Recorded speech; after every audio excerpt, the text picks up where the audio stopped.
There's a certain tune, a melody of intrigue and dread that plays in our minds when we hear about a shocking crime. It's the sound of our collective fascination with and help but listen, to lean in, to try and understand the why behind these glimpses into the abyss of human behavior both repulse and captivate us. They force us to confront the unsettling reality that the line between normalcy and chaos can be terrifyingly thin, and they leave us grappling with questions that linger long after the headlines fade. We've all felt it, the pull of a true detailing a chilling act. But why are we so drawn to these tales of tragedy and transgression? What is it about these cases that lodge themselves in our minds, refusing to let go?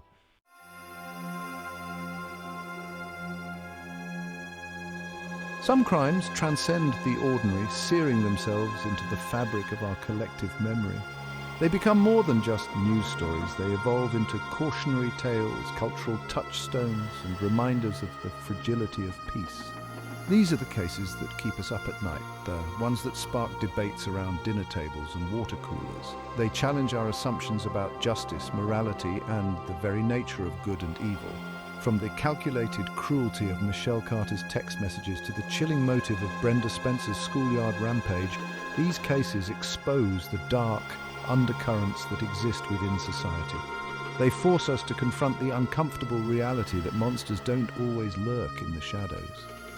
Sometimes they walk among us, hiding in plain sight.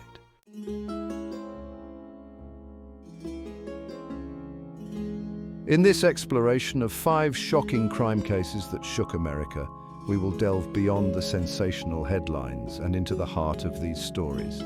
We will examine the intricate details, the complex motivations, and the far-reaching consequences that continue to reverberate today. Through the lens of these cases, we will grapple with difficult questions about technology's role in criminal behavior, the power of manipulation, and the often blurred lines between victim and perpetrator. But beyond the shock and horror, there lies a profound opportunity for reflection and understanding. By dissecting these crimes, by analyzing the factors that contributed to their occurrence, we can learn valuable lessons about human nature, the criminal justice system, and our own roles in preventing future tragedies.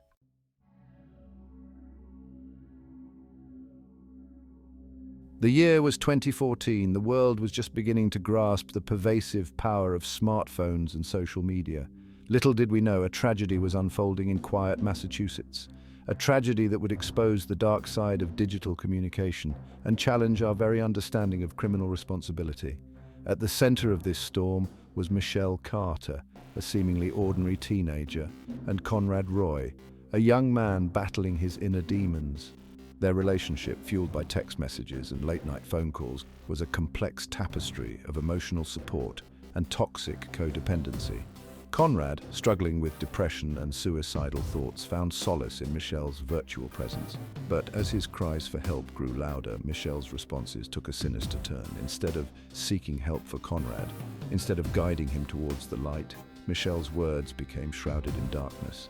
Her texts, once filled with expressions of love and concern, morphed into chilling encouragements of suicide. "You just need to do it," she wrote, her words dripping with a disturbing detachment. The virtual world, a space often associated with escape and fantasy, had become a breeding ground for something far more sinister, a virtual accomplice to a very real tragedy.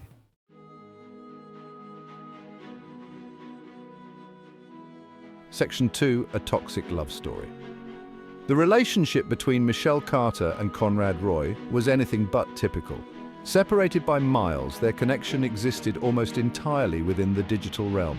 Text messages became their lifeline, their primary means of communication and emotional intimacy. Conrad, grappling with social anxiety and depression, found solace in Michelle's virtual embrace. She offered him a listening ear, a shoulder to cry on, a space where he felt seen and understood. But as their relationship deepened, so too did Conrad's dependence on Michelle.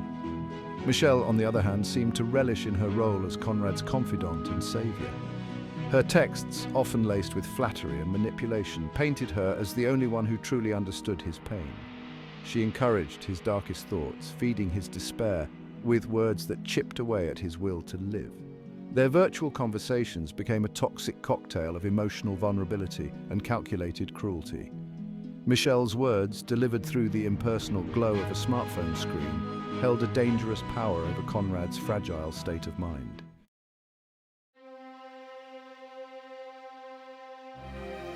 Section 3. The law catches up. On July 13, 2014, Conrad Roy took his own life. He was found dead in his truck, a victim of carbon monoxide poisoning. His death sent shockwaves through his small community and ignited a firestorm of controversy that would reverberate across the nation. As investigators delved into the circumstances surrounding Conrad's suicide, they stumbled upon a treasure trove of digital evidence, thousands of text messages exchanged between him and Michelle Carter. The content of those messages painted a disturbing picture, revealing the extent of Michelle's involvement in Conrad's final days.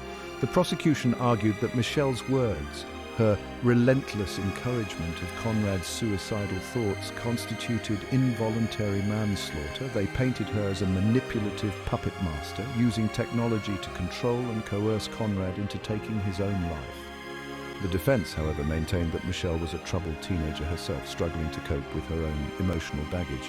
They argued that while her words were reckless and irresponsible, they did not rise to the level of criminal culpability. The courtroom became a battleground of legal precedent and moral debate. Could words, delivered through the impersonal medium of text messages, truly be considered a deadly weapon? Could someone be held criminally responsible for another person's suicide? The world watched with bated breath as the jury deliberated Michelle Carter's fate.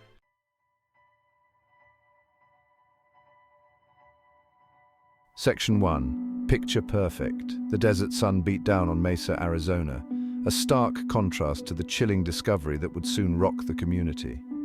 Travis Alexander, a charismatic salesman, was found dead in his own home. The scene was gruesome, a bloodbath pointing to a crime of passion. Investigators focused on Jodi Arias, his ex-girlfriend.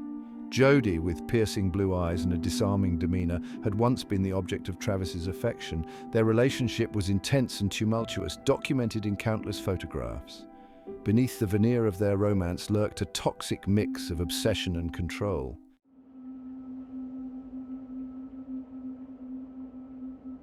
The brutality of Travis Alexander's murder sent shockwaves through the community.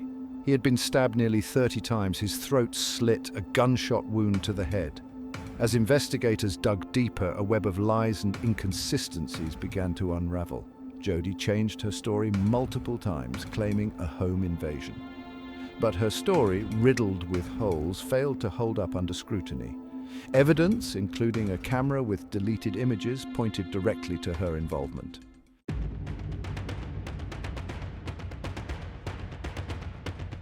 The Jodi Arias trial became a media sensation, captivating the nation with its salacious details and dramatic courtroom showdowns. Cameras captured Jodi's every move, her demeanor shifting from cold and calculating to tearful and remorseful. The public, bombarded with images of the attractive defendant and the gruesome crime scene photos, became both judge and jury in the court of public opinion.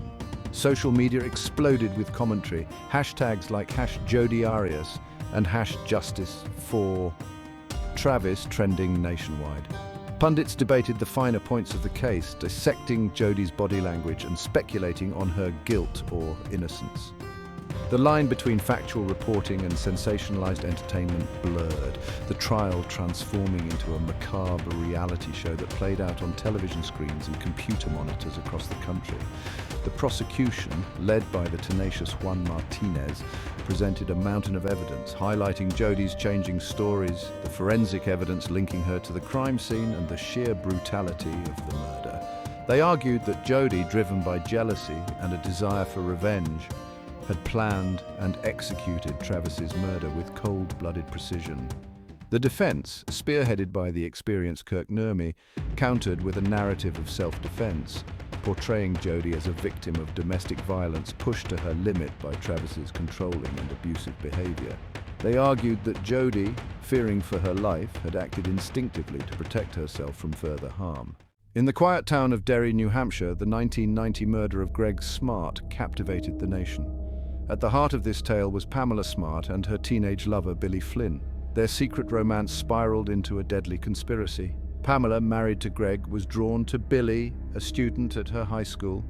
The affair became an all-consuming obsession. She promised a future together if Greg was gone. Pamela convinced Billy their love needed Greg out of the picture. The plot to murder Greg Smart was meticulously planned but executed with shocking brutality. On May 1st, 1990, Billy Flynn and his friends broke into the Smarts' condo. Billy, armed with a gun, confronted Greg in the hallway and shot him point blank. They staged the scene to look like a botched robbery. Detectives found inconsistencies in the teenagers' stories. Pamela Smart had orchestrated the murder using Billy and his friends. The arrest of Pamela and the boys sent shockwaves through the community.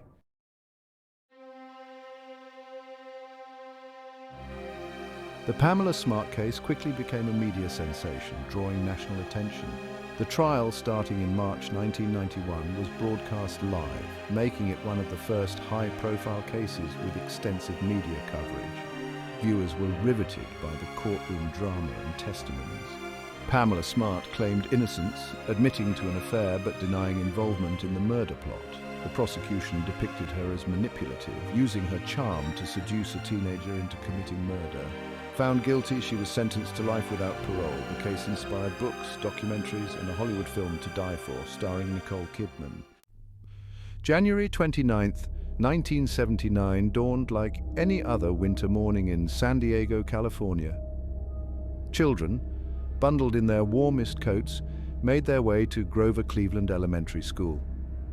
But the tranquility of that ordinary morning was about to be shattered. 16-year-old Brenda Spencer peered through the sights of a .22 caliber rifle. As the first bell rang, Brenda took aim and fired. Her shots pierced the morning air, transforming the familiar sounds of childhood into screams of terror. The scene that unfolded at Grover Cleveland Elementary was horrific. Brenda Spencer uttered a chilling phrase that spoke volumes about her detached indifference. "I don't like Mondays." Brenda Spencer's path to that fateful Monday morning was paved with red flags, with missed opportunities for intervention. Born into a troubled family, Brenda's childhood was marked by neglect and instability. Her father, an alcoholic and a gun enthusiast, introduced her to firearms at a young age. At school, Brenda was withdrawn and isolated, her classmates describing her as a loner. For her 16th birthday, Brenda's father gifted her the very rifle she would later use in the shooting. On that January morning, as Brenda took aim at the unsuspecting students and staff of Grover Cleveland Elementary, she was a deeply troubled child, her actions a desperate cry for help that manifested in the most horrific way imaginable.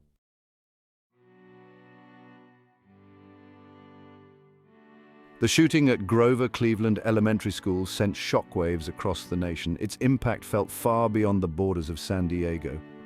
It was a stark reminder of the vulnerability of our schools, the fragility of childhood, the ever-present threat of violence that lurked beneath the surface of American society. In the aftermath of the shooting, the nation grappled with questions of gun control, school safety, and the desperate need for mental health services for young people. Brenda Spencer's name became synonymous with the growing epidemic of school shootings, her case a tragic example of the devastating consequences of unchecked mental illness and easy access to firearms. The shooting also had a profound impact on the field of law enforcement, leading to the development of specialized SWAT teams trained to respond to active shooter situations.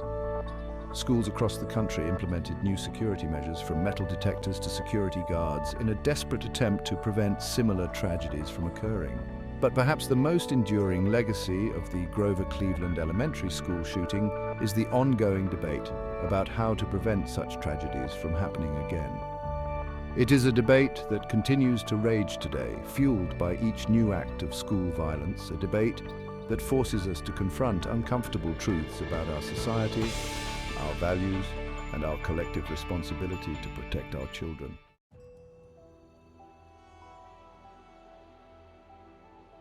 The halls of academia were shaken on February 12, 2010. At the University of Alabama in Huntsville, biology professor Amy Bishop transformed from scholar to killer. Amy's story is a chilling reminder that darkness can lurk beneath ordinary lives. Born into a family of academics, Amy excelled from a young age. She was a gifted student with a passion for science. After earning her PhD from Harvard, she embarked on a promising career. She secured a tenure-track position at the University of Alabama in Huntsville, but beneath her accomplishments lay a darkness few could imagine. The faculty meeting on February 12, 2010 began like any other, a routine gathering of professors and administrators. But as the conversation turned to tenure denials, tension filled the room. Amy Bishop, her face flushed, sat among her colleagues, her demeanor starkly contrasting with the usual calm. Suddenly, she pulled out a 9mm handgun and opened fire. The room erupted in chaos as gunshots shattered the silence. 3 professors lay dead, their lives cut short in a senseless act of violence. As police swarmed the campus, Amy Bishop was apprehended without incident.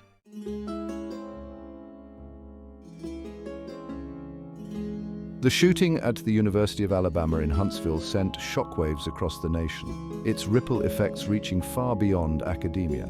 It was a stark reminder of the vulnerability of our schools, the ever-present threat of violence in society. As investigators delved into Amy Bishop's past, a chilling pattern began to emerge. The shooting was not an isolated incident, but part of a troubling history of violence. In 1986, Amy Bishop shot and killed her younger brother, Seth. The case was never fully investigated, and Amy Bishop was never charged with a crime. The shooting exposed systemic failures and missed opportunities for intervention.